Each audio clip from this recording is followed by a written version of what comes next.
성경은 하늘의 책이다. 성경은 하늘의 책이다. 그래서 성경을 가까이 하면 세상이 멀어지고 그래서 성경을 가까이 하면 세상이 멀어지고 성경을 멀리하면 세상이 가까워진다. 성경을 멀리하면 세상이 가까워진다. 자, 이제 2개월 남았습니다. 그죠? 2개월 동안 부지런히 하다 한번 뛰겠죠. 그죠?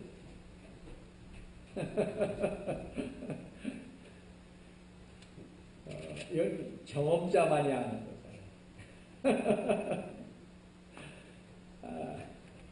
자, 오늘도 주님 안에서 여러분과 함께 은혜의 말씀을 나누려는 것은 아까 본 그 교리 한글 기준에서입니다.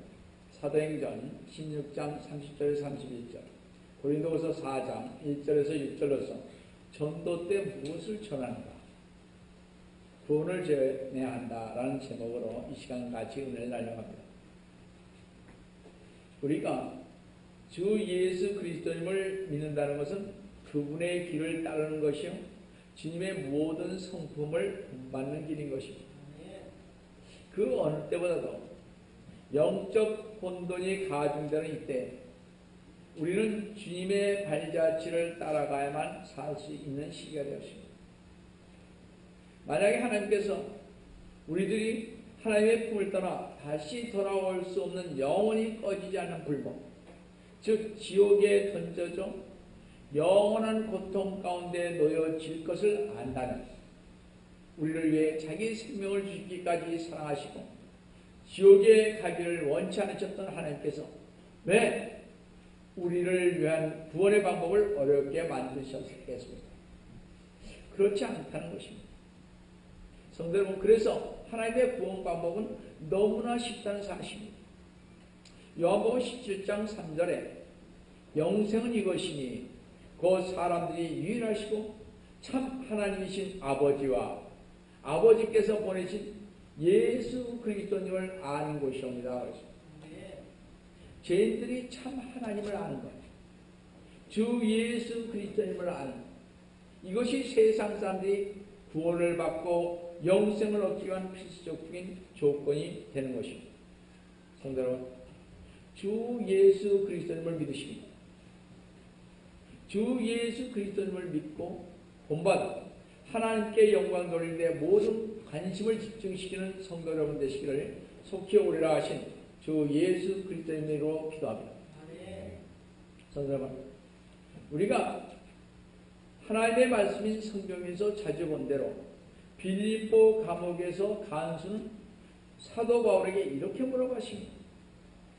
사도행전 16장 30절에서 31절에 보시면 내가 구원을 받으려면 내가 어떻게 해야 하나이까? 라고 물으니 사도 바울은 이렇게 대답을 했습니다. 주 예수 그리스도를 믿고 그리하면 너와 내 집안이 구원을 받으리라. 구원은 하나님의 독생자 주 예수님을 그리스도와 주님으로 믿는 것, 그리고 주 예수 그리스도님께서 나를 위하여 나를 사랑하여 나 대신 내 죄 때문에 하나님의 형벌을 받아 십자가에 못 박혀 죽으셨다가 3일 만에 부활하셨다는 사실을 믿는 자들이 얻는 것, 이것이 구원인 것입니다. 이 세상 사람들에게 우리는 바로 이 구원을 전해야 하는 것입니다. 따라서 우리 모두는 복음의 진리를 전하는 일꾼으로서 자신의 직분을 영광스럽게 생각하여서 복음을 전하다가 어떠한 핍박과 고난에도 낙심치 마시고 오히려 그것을 영광스럽게 생각하시면서 생명의 빛인 주 예수 그리스도님을 더욱더 증거하는 데 헌신하는 삶을 살아야 하겠습니다. 사도 바울도 자신의 직분이 복음의 진리를 나타내는 직분임을 확인하면서 오늘 본문인 고린도후서 4장 1절에서 이렇게 말하고 있습니다. 그러므로 우리가 자비를 받은 것과 같이 이 직분을 받았으니 우리는 낙심치 않는다. 그 당시 형편으로 보아서 사도 바울에게는 분명히 낙심할 만한 이들이 충분히 있었습니다. 사도 바울은 아시아에서 당한 환난으로 인해 살 소망까지 거의 끊어졌다고 고린도 교회에게 고린도후서 1장 8절에서 고백하고 있습니다. 그런데 사도 바울로 하여금 생명을 내건 투쟁 가운데서도 낙심치 않게 만든 것이 무엇이냐? 그럼 사도 바울이 실패하도록 하기 위해 하나님은 사도 바울을 부르시고 그에게 직분을 맡기셨느냐 하는 것입니다. 절대 그렇지 않다는 것입니다. 사도 바울이 낙심치 않은 것은 자신이 주 예수 그리스도님 안에서 자기가 소유한 것이 무엇인지 잘 알고 있었던 것입니다. 그리고 자기를 부르시고 직분을 주신 하나님께서 사명을 맡기실 때에는 반드시 그 사명을 이룰 능력도 함께 해주신다는 사실도 사도 바울은 알았습니다.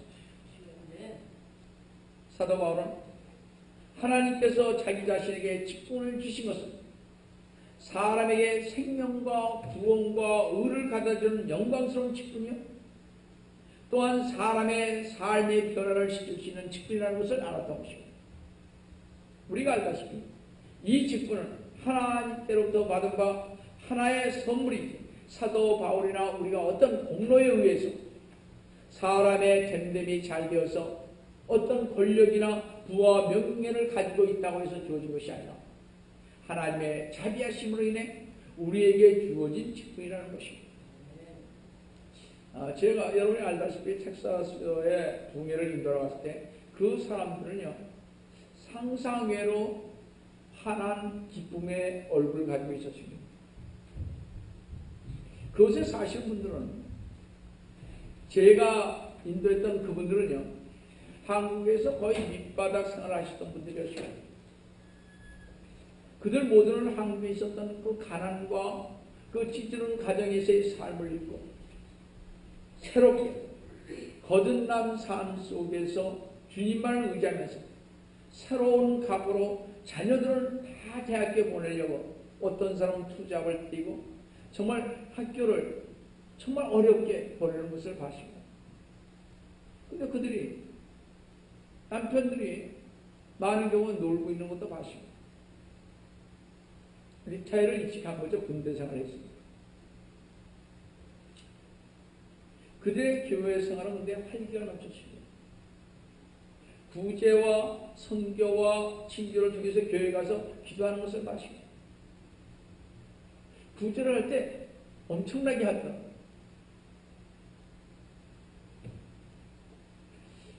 제가 갈 때, 제가 그 집에 있어서 아는데 언제 사는지 모르겠어요. 또 주일은요, 전부 흩어져서 끼리끼리 노방전도 합니다. 어떤 사람은 병원에도 가기도 하고.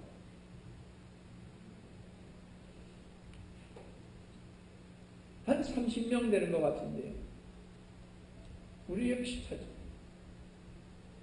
근데 거의 모든 사람들이 주일이면 나갑니다. 친구를 만나서 저 사람 전도해야 되겠다고 벌써 보고 뭘 해다 갖다 주고,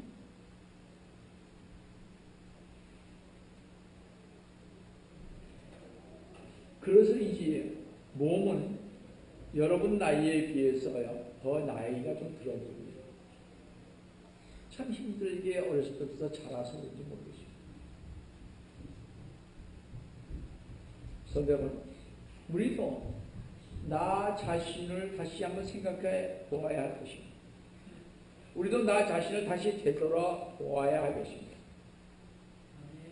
우리도 이 시간 우리에게 주어진 성도의 직분, 집사의 직분, 혹은 목자의 직분, 성가대의 직분 등을 한번 되돌아 보아야 하겠습니다. 사실 하나님께서 자신에게 준 직분을 어떻게 보느냐에 따라 하나님의 일을 성취하는 데 큰 도움을 얻을 수가 있을 것입니다. 만일 여러분과 제가 하나님이 주신 이 직분이 주 예수 그리스도를 섬기는 일이 특권이 아니라 하나님의 어떤 직분으로 여겨진다면 여러분은 고용된 사람들처럼 오로지 자기에게 부과된 일만을 하게 되고 곧 실증이 나게 되고 짜증이 나서 교회를 몇 년 못 다니다가 떠나게 되는 것입니다. 또 이 직분을 수행하지 않으면 하나님으로부터 벌을 받는다고 생각해서 이 직분을 수행했다면 즐거움이 없이 마지못해 하게 되고 그 일이 고역이 되어서 그도 또한 교회를 멀리 떠나게 될 것입니다.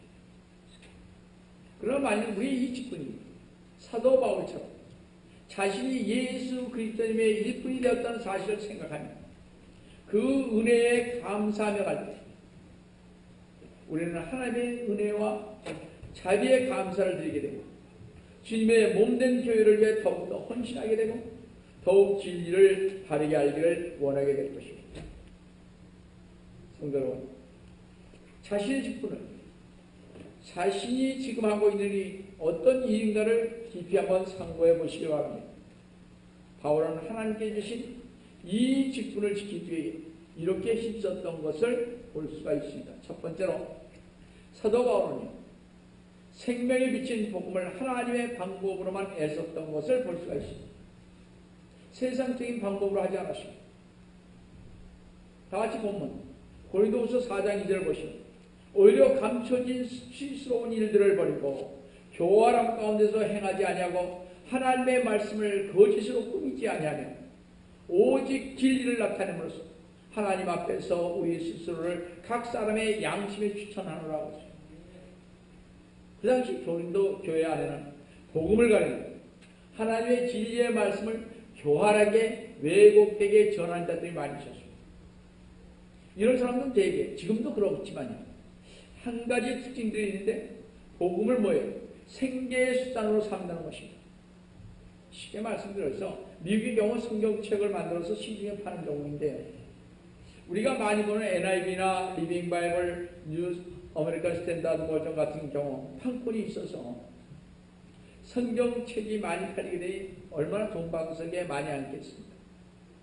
이렇게 복음이 생계의 수단이 되면 영혼들에 대한 관심보다 더러운 이익이 오르기 때문에 복음의 변질이 불가피하게 되고 마는 것입니다. 그래서 실질적인 주님 안에서 살기를 원하는 참된 진리를 전하는 것보다 어떻게 해요? 사람들을 모으는 귀가 간지러운 것을 긁어줄 수 있는 좋은 말만 하게 되는 것입니다. 왜냐? 그래야 모이니까. 그러니까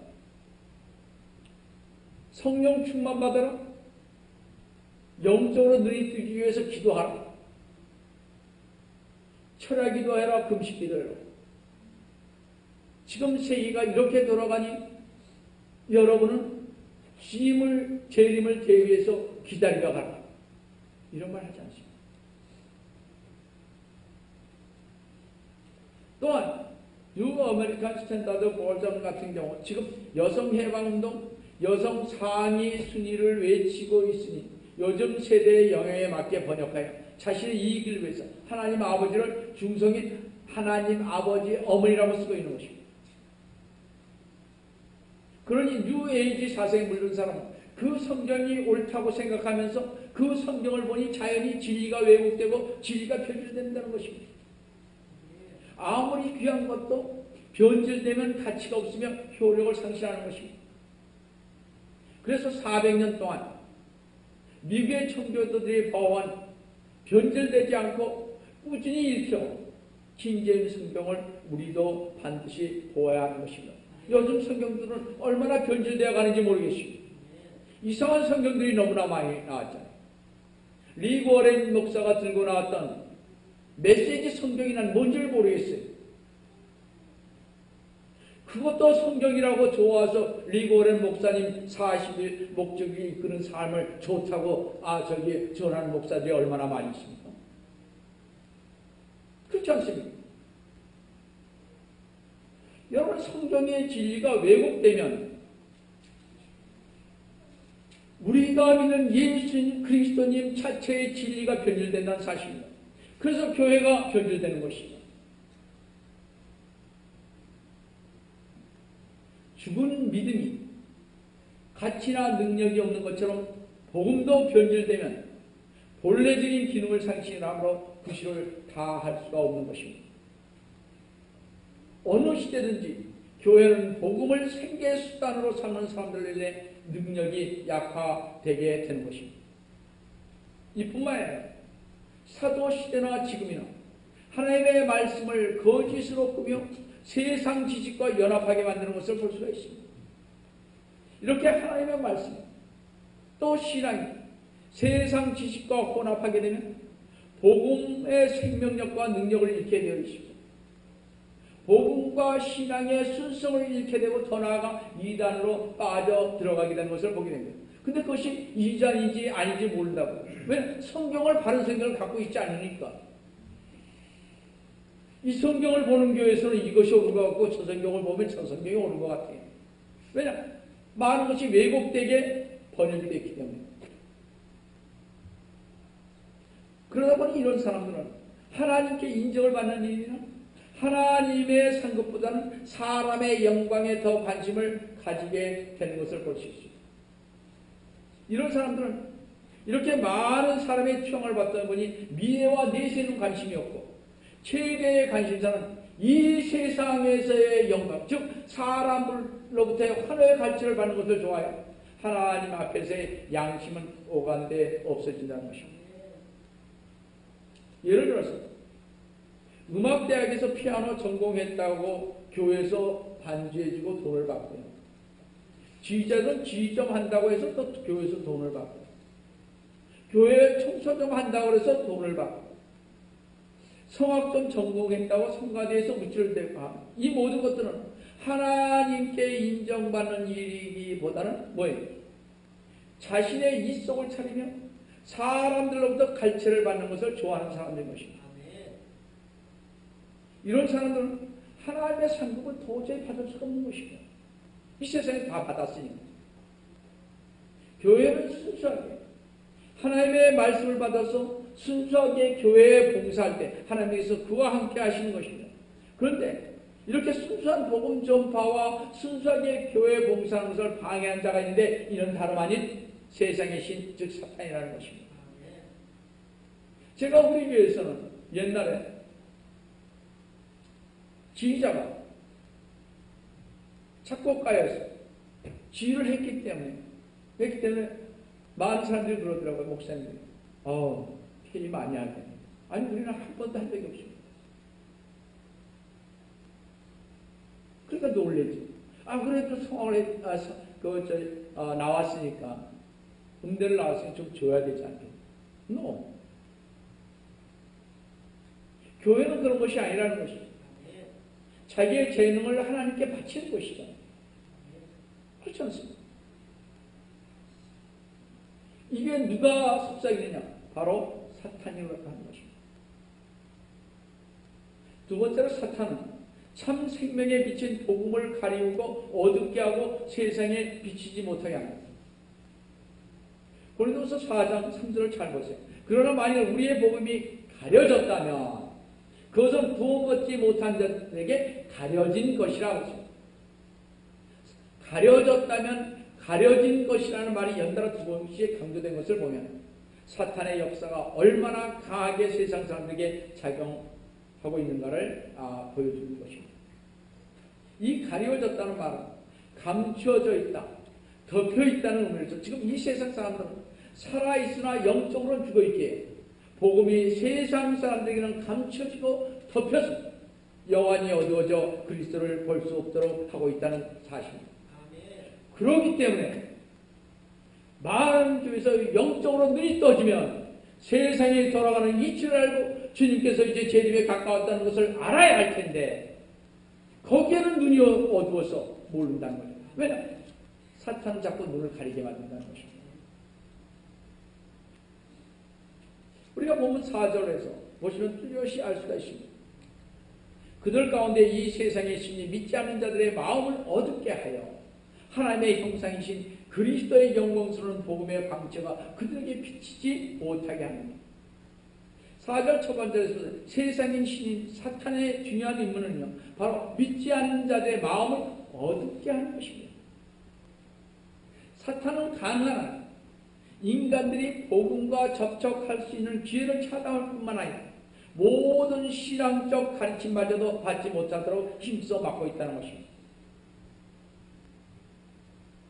그리고 자신이 막을 수 없는 것은요, 약화시키고 무력하게 만들고 있으며 교모하게 이 세상의 과학과 철학을 이용하여 마음을 혼잡하게 만들고 세상적인 것을 이용하여 눈이 멀게 하고 세상 사업과 쾌락을 열심히 추구하게 만들어서 정욕적이고 부패한 방향으로 가게 만드는 것을 볼 수가 있습니다.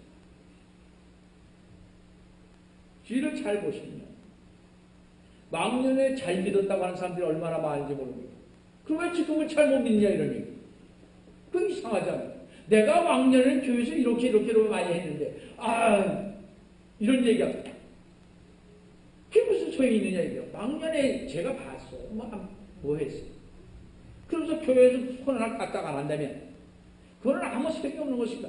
하나님께서 지금 자신을 선택하여 불렀다면 좀 더 잘해야죠. 더욱더 지식을 알게 되고 좀 더 기도를 하게 되고 좀 더 주님의 일에 봉사하게 되죠. 그러니까 저는 왕년이라는 일을 안 했습니다. 이렇게 가서 제가 많은 사람들한테 듣다 보면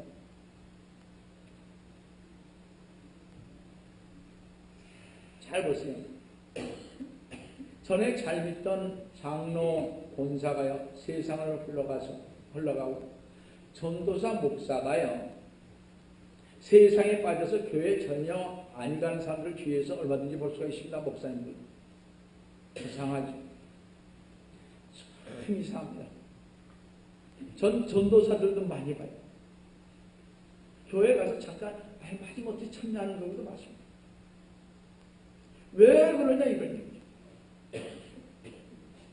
그런 사람들은 제가 100% 얘기하는데 주님 오실 때 그들은 올라갈 수 없습니다. 그렇게 되는 것이 아니에요. 주님.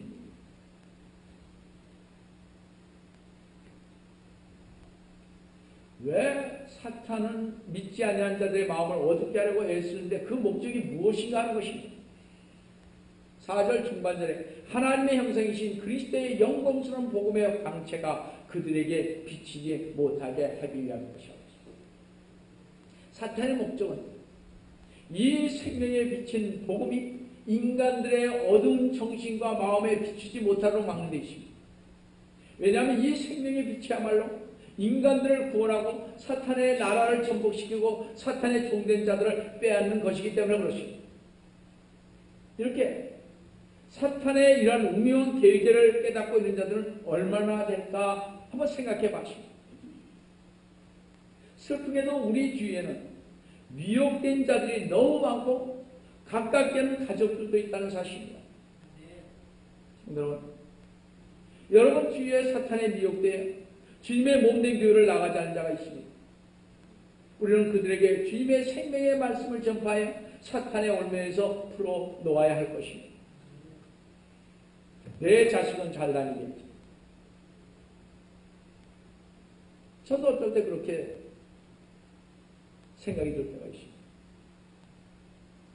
아빠를 따라서 잘 믿겠지 우리. 한번 생각을 할 때가 많이 있습니다.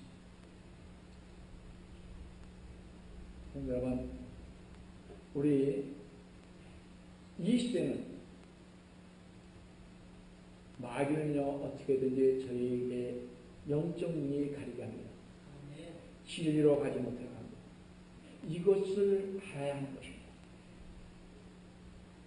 영적 눈이 열리지 아니했기 때문에 무엇이 옳고 무엇이 그런지를 판단할 수가 없는 것입니다. 그래서 여러분들은 영적 눈이 열릴 수 있도록 스테판처럼 영적 눈이 열게 해달라고, 또 누굽니까? 엘리사의 종 게하시처럼 눈이 열리게 해달라고 기도해야 하는 것입니다. 눈이 열리지 않으면 이 시대를 알지 못합니다. 어떻게 신앙생활을 해야 할지 알지 못하게 되는 것입니다. 좋은 게 아닌 것입니다. 항상 신앙은요 진리 안에서 가는 자만이 주님께서 붙들어 주시는 것입니다. 세 번째로 우리는 이 세상에, 이 샌프란시스코에 세상에 비치신 주 예수 그리스도를 전파해야 한다는 것입니다.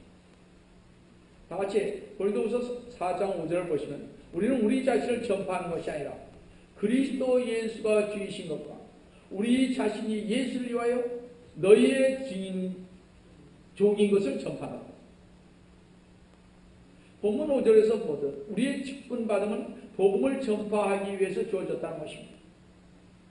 여기 전파한다는 것은 어떤 토론이나 단순한 설명을 의미하는 것이 아니라 세상 사람들이 구원의 복음을 받아들여 그들의 삶이 그리스도인의 삶으로 변화될 수 있도록 복음의 진리를 선포하는 것입니다. 그런데 사도 바울은 복음 전파와 관련하여 오늘 본문 3절에서 5절에서 세 가지 원칙을 세우는데, 첫째 원칙은 5절 초반절에 보듯 자기 자신을 전파하지 않는다는 것입니다. 사도 바울만큼 많은 은사를 가졌고 많은 교회가 그로 말미암아 세워졌음을 우리는 익히 알고 있습니다. 그만큼 바울의 이름이 여러 지역 여러 사람들에게 널리 알려졌음에도 그는 언제든지 자신이 전파하지 않고 오직 그리스도님만 나타내기 위해 힘썼습니다. 오늘날 우리는 교회에서나 또 사회에서나 우리 자신들의 이름이 예수님의 이름보다 더 전파대로 힘쓰며 관심을 집중하는 것을 보게 되면 그것은 좋지 않다는 것입니다. 말로는, 저도 그렇습니다. 말로는 기도할 때는 주님의 십자가 아래 뒤에 숨어서 일하게 하시고 난 나타내지 않게 해달라고 하는데 저 나타내려고도 어떻게 하지 않습니다. 이건 아니라는 것입니다. 교회가 광고를 내는 것은 왜 광고를 내겠어요? 쓸데없이 왜 광고를 내냐고요? 헌금을 섭외하면서 하나님의 돈이 무서운 줄 몰라서 그러는 것입니다. 하나님에게 바치는 헌금이 얼마나 무서운 것인지 모르기 때문에 광고나 아무렇게나 쓰는 것입니다. 그렇지 않습니까?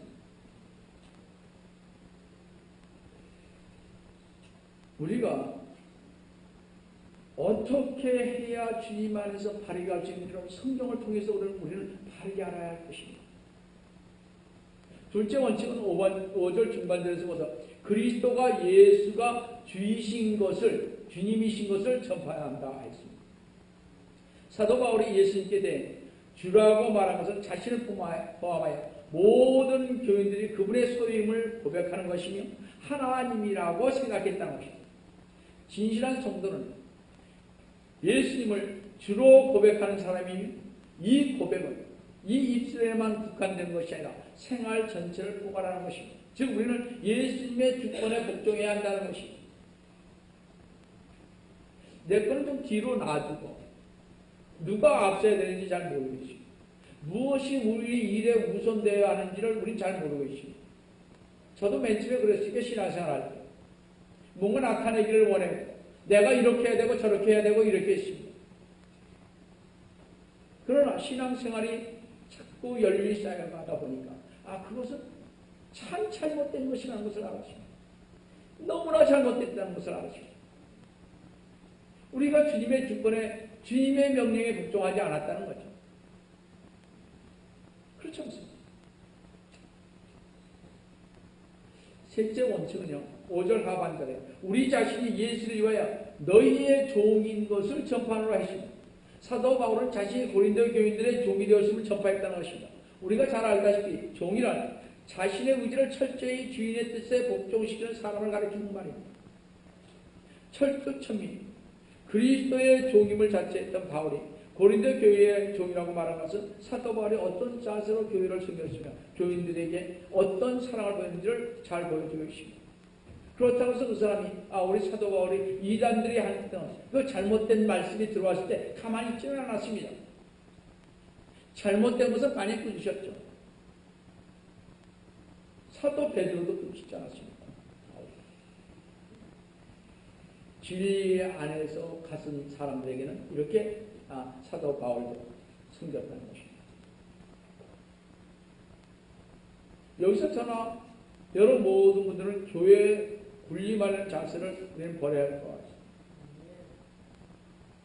바울처럼 저나 여러분이 교회를 종의 모습으로 성경할 때 우리는 영적으로 성장하게 되고 시온성경 침례교회가 샌프란시스코와 세상에 대한 책임을 다할 수 있을 것입니다. 우리가 사도 바울의 그 전파의 원칙을 지키고 나서 우리가 세상 사람들에게 생명에 비친 예수 그리스도님을 전할 때 6절 말씀처럼 어둠 속에서 빛이 빛이라고 명령하신 하나님께서 어둠 속에서 빛이라고 명령해 하나님께서 예수 그리스도의 얼굴에는 하나님의 영광에 아는 빛을 주시기 위하여 우리의 마음에 비추어 주는 것이다. 그렇죠.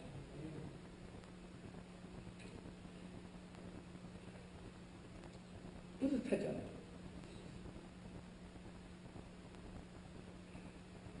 잘 말씀을 한번 들어보시기 바랍니다. 주님께 헌신하며 복종하며 주님의 말씀을 전파할 때 이제 하나님께서는 우리 마음속에 밝은 빛을 비춰주신다고 했습니다. 진리 안에서 살 수 있게끔 생명의 빛을 비춰주신다는 것입니다. 뭐라 했어요?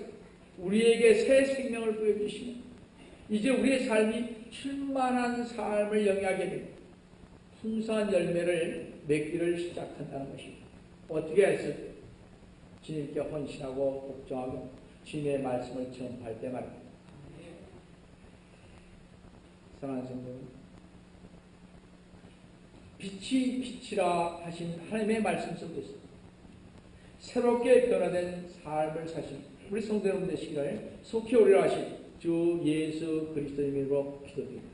같이 기도하십시오. 사랑의 하나님 아버지, 친눈을 주시고 감사합니다. 주님, 저희들에게 새 생명을 주시고 새 생명을 주시면서 헌신하라고 하시는 거지. 말씀에 복종하며 주님의 말씀을 전파하라고 하시는 주님. 그러한 자들에게 빛을 비추게 하신다고 하시는 우리 주님의 말씀을 새기면서 우리 모두 주님의 은총 아래서 주님의 그 구원, 그 복음을 증거하는 데 부족한 오늘 저희들이 될 수 있도록 주님 붙잡아 주시기를 원합니다. 주님께서 저희와 함께 해주시면 감사하고 주의 이름 받도록 하는 것도